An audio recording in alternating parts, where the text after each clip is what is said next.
humaharap sa inyo, hindi bilang kandidato.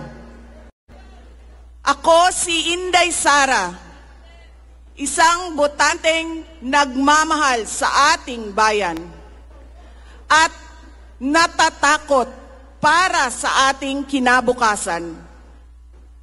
Mga kaigsuunan ko, iniibig ko ang Pilipinas.